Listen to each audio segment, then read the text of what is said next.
We start this story in Merchiston Tower, right before John Napier discovered logarithms in 1614. Oh heavens, I seem to have just discovered logarithms. What should I name them? I want something relatively easy to pronounce, but that makes them sound more complicated than they actually are. I think I'll call them logarithms. These things will help me do addition much faster.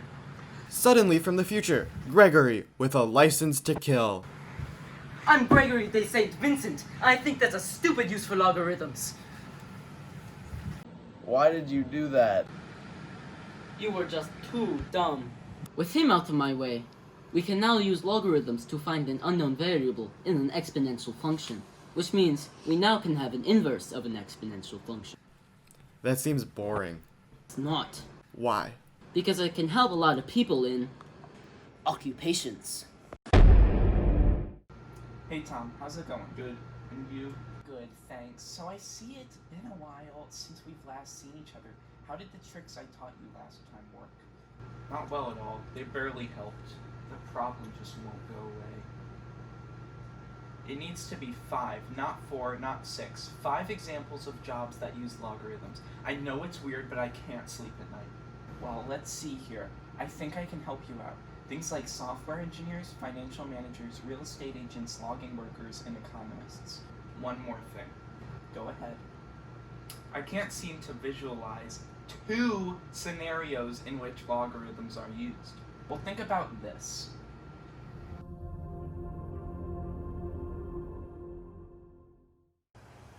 It looks like another one, boss. Yep. How long do you think it's been dead for? Well, bodies cool down according to their surroundings, so I have to use a logarithm to determine how long this body's been dead. Looks like it's been here a while. Well, that's another crime in Zach's garage. Or something like this. So you guys are here today to find out when your baby's due? Yes. So I can actually plug your hormones into a calculator, and using logarithms, I can find out when your baby's approximately going to be due. So let me just do that real fast. Oh, that's weird. What is it? Your baby's supposed to be due like right now.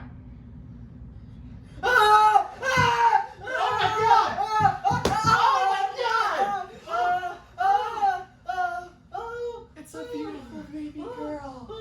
Oh, it's beautiful. I love you. We're